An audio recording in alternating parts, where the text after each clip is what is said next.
नमस्कार, राम कृपा से में आपका फिर से एक बार स्वागत है। आज एक बार फिर मैं हाजिर हूँ राम की कृपा और शिव भक्ति का सार बताने के लिए। भक्तों, हिमालय की पवित्र वादियों में एक छोटा सा आश्रम था। वहाँ एक निर्धन किंतु धर्मनिष्ठ ब्राह्मण परिवार रहा करता था। उसी परिवार में एक अद्भुत बालक का जन्म हुआ जिसका नाम था उपमन्यु। वह अत्यंत सरल, निष्कपट और ईश्वर प्रेम से भरा हुआ था। उसकी माता उसे बचपन से ही भगवान शिव की महिमा सुनाया करती थी। वह कहती, बेटा, इस संसार में यदि कोई देव थोड़ी सी भक्ति से प्रसन्न हो जाते हैं तो वे भगवान शिव हैं। वे दीनों के नाथ हैं, भक्तों के रक्षक हैं और सच्चे प्रेम पर अपना सर्वस्व लुटा देते हैं। एक दिन की बात है, उपमन्यु ने अपने मित्रों को गाय का दूध पीते देखा। उसके मन में भी गाय का दूध पीने की इच्छा जागी। वह दौड़कर अपनी माता के पास गया और बोला, माँ, मुझे भी गाय का दूध चाहिए। माता अत्यंत निर्धन थी। घर में न तो गाय थी और न धन जिससे कि गाय का दूध खरीदा जा सके। उसने अपने बेटे को समझाने के लिए आटे को पानी में घोलकर एक पात्र में रख दिया और कहा, बेटा, यह दूध है, इसे पी ले। उपमन्यु ने उस दूध का एक घूंट लिया तो समझ गया कि यह दूध नहीं, पानी में घोला हुआ आटा है। उसकी आंखों में यह देखकर आंसू आ गए।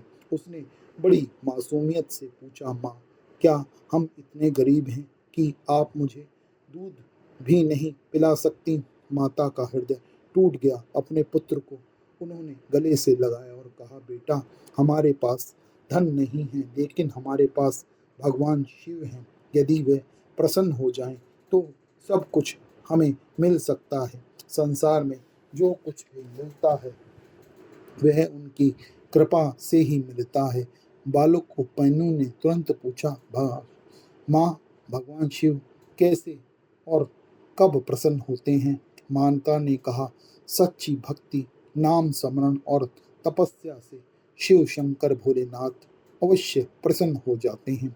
बस उसी क्षण उपमन्यु के जीवन की दिशा बदल गई। उसने निश्चय कर लिया कि वह भगवान शिव को अवश्य प्रसन्न करेगा। अगले ही दिन वह वन की ओर चला गया। उसने एक शांत स्थान चुना और मिट्टी से एक शिवलिंग को बनाया। उसने बिल्व पत्र खोजे, वन के फूल एकत्र किए और अत्यंत प्रेम से भगवान शिव की पूजा को करना शुरू कर दिया।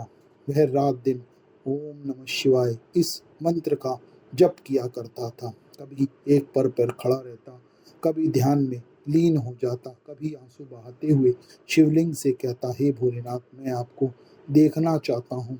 मुझे धन नहीं चाहिए, वैभव नहीं चाहिए, मुझे केवल आपकी कृपा चाहिए। उसकी तपस्या बढ़ती गई। पहले वह फल खाया करता था, फिर वह फल खाना छोड़कर पत्ते खाने लगा और अंत में केवल वायु पर ही जीवन को बिताना आरंभ कर दिया। देवता और गंधर्व उनकी तपस्या देखकर आश्चर्यचकित हो गए। उन्होंने भगवान शिव से निर्मम निर्म नम्र प्रार्थना की कि प्रभु, यह बालक अत्यंत कठिन तप कर रहा है, कृपा करके इसे दर्शन दीजिए। भगवान शिव मुस्कुराए।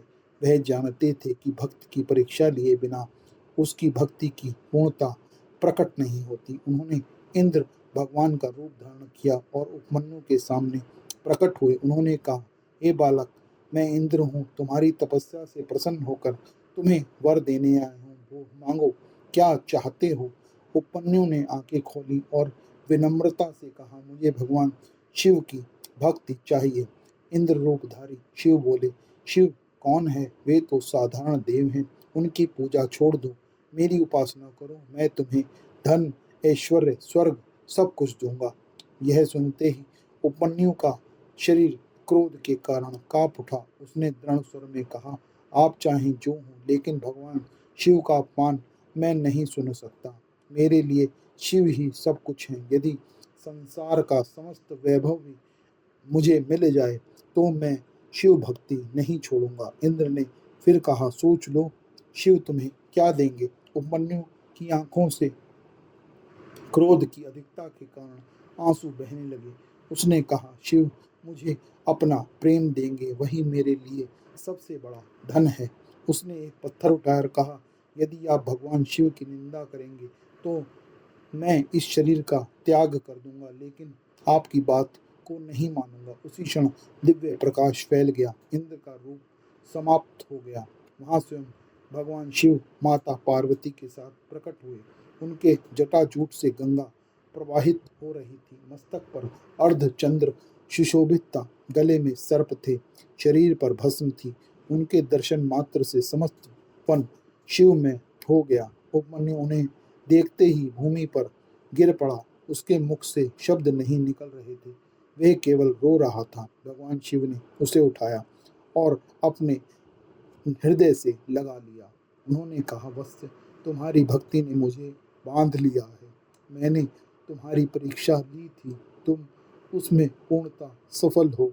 माता पार्वती भी उपमन्यु के शरीर पर हाथ रखे मुस्कुरा रही थी और माता पार्वती ने उपमन्यु से कहा, आज से तुम हमारे पुत्र के समान हो।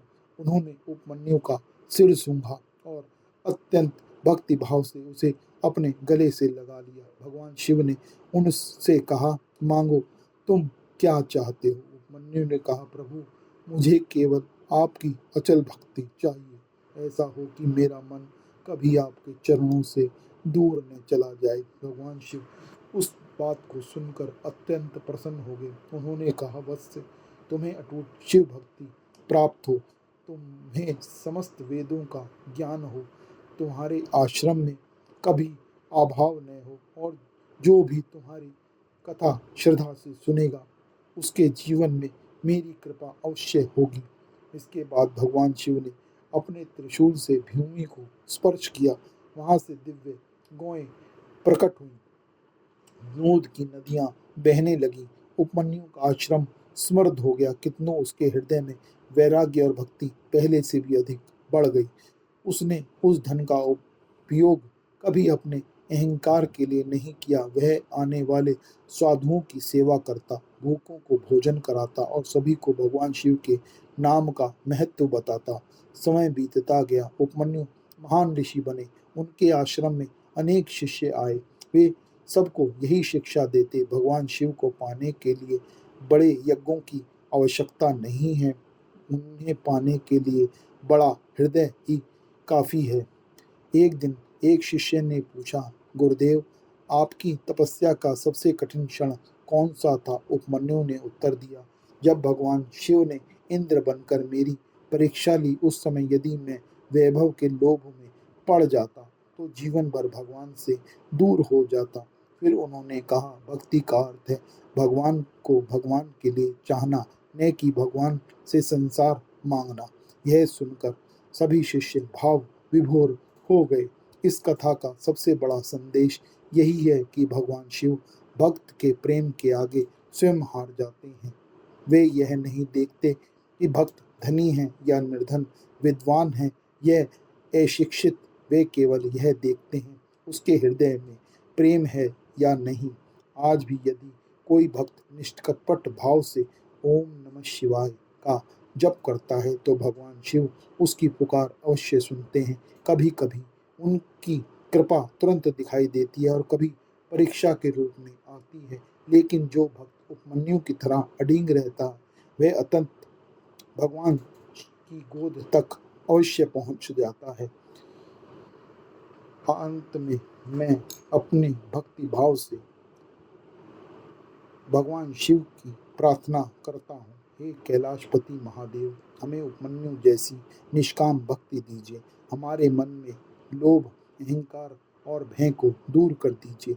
हमारे जीवन में चाहे कितनी भी कठिनाइयाँ आए, पर आपके चरणों का स्मरण कभी न छूटे। हमारी आंखों में आपके दर्शन की प्यास बनी रहे, हमारी वाणी में ओम नमः शिवाय का जप बना रहे और हमारा अंतिम श्वास भी आपके नाम में ही समर्पित हो।